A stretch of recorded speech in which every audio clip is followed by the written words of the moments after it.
What's happening, YouTube? It's Simon466cards. Usually on this channel, we'll talk about hobby data analysis. We'll talk about economics and how it applies to the hobby. Sometimes we'll talk about the business of the hobby. And if you're new to the channel and that interests you, please subscribe.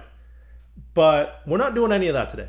Today, we're just going to talk about a story. I'm going to tell you the tale of how a man and a woman ended up wrestling on the floor of trade night at the National. And I know this story because I spoke with the man involved in this shoot wrestling match. Not a fake wrestling match, an actual legit wrestling match. I don't know if you could call it a match, but wrestling tussle. I don't know what you want to call it. And like, this is absolutely wild. This is bananas. I can't believe this actually happened. You'll probably think this is an urban legend, but I promise you it's not. So let me set the stage. It's Saturday night. I am sitting at a table with these three guys from the Quiet Card podcast. This is Amani, Jerry, and Yebo. These guys were a freaking hoot to be at a table with. They were awesome. Absolutely great vibes, great attitudes, just a lot of fun to be around. And being at a table with them made my night. They were just the best. So go check them out at the Quiet Card podcast. And as you will see later on the story, both Imani and Yebo can back me up on this because they both saw what I saw. So just staying with that. So we're sitting at a table. It's Saturday, like I'm gonna say like 9 p.m.-ish, 9:30. And this guy comes up to the table and he asks, do any of you have any wrestling cards?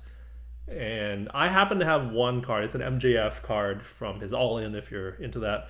And I said, is this something you might be interested in? And I slide it across the table. And I think he might have been excited to see someone with wrestling. I was like, oh, no, I'm not interested in that. And then he like sits down and starts explaining how the card that I have is of MJF. MJF is a heel. And then he passionately explains, good guys, bad guys, heels and baby faces in pro wrestling and how that all works to the guys at the table. And we're like, oh yeah, sure. Like, and he seems to be like very passionate, enthusiastic about wrestling. And like, God bless you. I love wrestling too. Like it's very entertaining if that you're into that type of thing, which I know is not for everybody. And so we're having a back and forth with him, but I'm also distracted by people looking at my cards. So I'm only like half paying attention to what's going on. And then he says, I've been looking around for wrestling cards all night. I went to the wrestling card section of the floor, but nobody had any wrestling cards there. And so that's when I paused and explained to you that there were actually trade zones for different types of cards at the National Trade Nights. So this was marketed by the National. You can see I am on the National's website. This is under the Experiences tab. And if you scroll down, it says here are the trade nights, and trade nights will include, you can see here, baseball, football, basketball, 90s and vintage, wrestling tickets, etc., etc.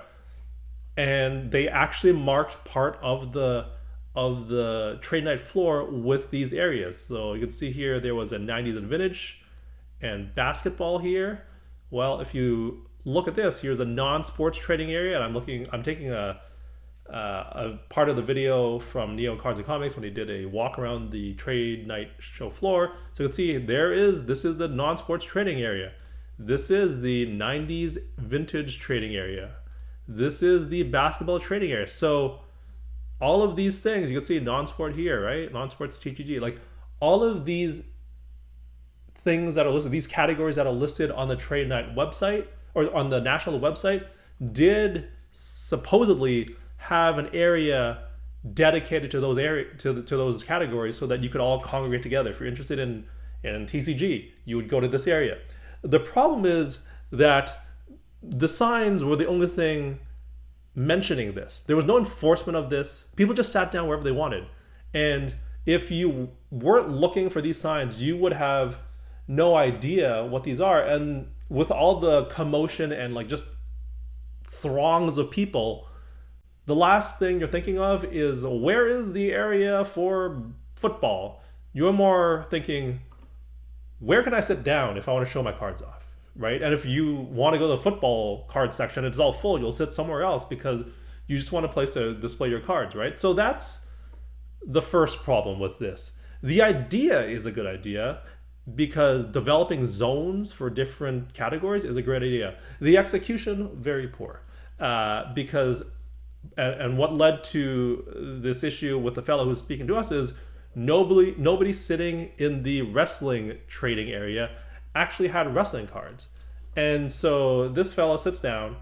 He says like, hey, I've been looking for wrestling cards all night. I went to the wrestling card area. Nobody had them there.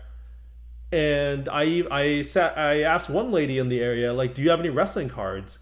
And then something happened. I missed this part of the story because, like I said, I was only half paying attention. But either she misheard him when she asked about wrestling cards, or said, I don't have any wrestling cards, but if you're interested in wrestling, I'll wrestle you. Some kind of miscommunication or misdirect happened where this lady then challenged this man to a wrestling match. And I think part of what made this woman comfortable in issuing this challenge is that this fella, he's not that intimidating looking. He's like, I'm gonna say like 5'5", maybe 5'4". He's not like fat or anything. But he's not like jacked with huge muscles. So he's like a diminutive looking guy, and he doesn't look very threatening. So like I think as a joke, this woman's like, let's go wrestle. If I don't have any wrestling cards, let's go wrestle, or something like that happened. And so as he's telling this story, I'm like, what's happening? But he's not sitting with me. He's sitting with Yebo and Imani. And then he says like, yeah, video of this when we actually wrestled. And I'm like, oh, come on, man. That actually didn't happen. And again, I was distracted by someone at my side of the table looking at my cards. And but he's like, yeah, I'll show you on my phone. So I'm like, okay, whatever. Like I'll take a look at it later if it's that urgent. But like I'm dealing with these cards. And then Imani and Yebo went over, and he brought up the video, and their eyes, as they watched the video, became bigger and bigger and bigger until they were like huge as saucer, just full wide-eyed, like, oh my goodness, this is real. And that's when I realized, oh, I need to see this video. I need to watch this because it's legit. This guy is not making this up. So I'm like, hey, I need you to show me that video right now. So I come over to his side. He's like, oh, my battery's running low. I'm down to like 1%. I'm like, I do not care. I have a battery pack in my backpack. I will give you the juice if you're an iPhone. I will absolutely, like, I need to see this.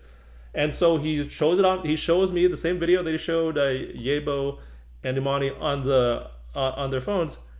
And it's exactly what I described. He's like, yeah, I ended up wrestling this Blez girl. And so he's saying that this lady was a girl who worked at the Blez booth.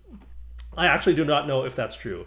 Maybe it's like someone from the DAPS booth or someone else, but he implied that it was a Blez girl or a girl who worked at the show. So whether it's a Blez girl or not, allegedly, I do not know. The footage I saw, I was so thrown off by what I saw that I actually was not looking for the words Blez or DAPS or whatever on her clothing. But it was definitely a woman. And the video that I saw, they had cleared out part of the trade night floor so that they could have room to wrestle. So I'm thinking about like maybe 10, 15 feet, a circle, as a diameter of a circle. And they started circling each other like this, where they're just kind of like doing this kind of dance where they're kind of just like circling each other and like only like briefly touching with one arm. And it's at this time where I mention this fella who was explaining the story. He was like, yeah, when she challenged me to this wrestling match, I haven't wrestled since high school. So this isn't just like random guy. It's a guy who wrestled in high school. And he's like, yeah, but the last time I wrestled was in high school and I graduated in 1999. And so this guy is, 25 years ago now. He's probably 43-ish, if we do the math correctly. Uh, and this is what I also point out: the way he said, "I graduated in 1999." The way he said it, and the passion that he spoke about wrestling the entire time, really made you think. It made me think. This guy has been waiting 25 years to show off his wrestling skills again to a captive audience. And it ended up being that captive audience were the people attending trade night on Saturday night at the National in Cleveland in 2024. And so this woman engages in this wrestling match and has no idea who this guy is. You know, all she sees is like probably like a 5'3" guy who loves, or 5'4", 5'5", whatever guy who loves wrestling cards, and probably doesn't really perceive him as much of a threat. And then on this video, and then so I'm gonna go back to this video just to give you context of who this guy actually is, and like he was all about the wrestling, and did it in high school. So then he, in this video, he starts narrating it, and so they're circling for a couple seconds, and then she tries to do something, and I don't know what the move is, but he's like, "Oh yeah, you see, she tried to like grab my arm or take me, whatever, but I dodged it, and then I reversed it." And then like you watch the video, he has her after she misses her move, which he labeled some specific move, like I don't know what it was because again it was all a blur. He reverses that move and like ends up on top of her in like no time. It was like maybe a second and a half, it felt like. And then he's on top of her, and then he's just trying to get leverage, and like whether or not it's appropriate or not, but like they were both consensual and willing combatants here, but you know, it's unclear what exactly was going on, but like it was clearly a wrestling move. But if you didn't have that context, like what is this exactly? Anyways, again, within like 2 seconds, he has her shoulders pinned to the floor, not the mat. It's not an actual wrestling mat. And that's the story. I know people have video of this because it happened at trade night. I saw a video of it, and I can't imagine that the fellow who participated in this match is the only person with video of them doing this and then having a pin. And I talked to someone else on Sunday at the National who said, "Yeah, I've also seen the video. It's real." And again, the guys on the Quiet Card podcast here, Amani and Yebo, they've seen the video. They can 100% back me up on this insanity. And I can't believe this actually happened. It's insane that this happened at trade night. But you know, they say you could find anything at the National. Well, apparently you can also see anything at the National, because I definitely didn't have intergender shoot wrestling match on my bingo card for the National when I drove up to Cleveland. So that's the story. I would love to hear your comments if you have seen this video, or if you have heard the urban legend of this video, or if you now want to see this video. I wish I had video footage of it. I wish I had like just recorded my phone watching his phone to see it, but I do not. And the footage exists out there, and I'm really hoping that it comes out at some point, because it's wild. It's like I said, this whole thing is probably like 5-10 seconds long, but it seems it's unbelievable. And it's probably not going to have as much of an impact if you watch it knowing that it happened. But if you were like Imani and Yebo and myself, and you don't know what you're about to watch, it was an unbelievable feeling. We could not stop talking about it the rest of the night. It was pure shock and awe in some ways. And did my eyes see what they actually just saw? Are my eyes lying to me? Just out of control. This urban legend will definitely go down as one of the craziest, if not the craziest thing that's ever happened at the National or at the trade nights. So that's the video. Definitely not a regular video for me, but this story is so ridiculous and epic and absurd and whatever adjective you want to talk about or use, that I just had to make a video about it. So again, shout out to the Quiet Card podcast. Shout out to intergender wrestling matches at the National Trade Nights, and let's see if 2025 can top it. I look forward to attending them all and seeing if they do. Thank you as always for listening and watching. I'll talk to you all soon. Cheers.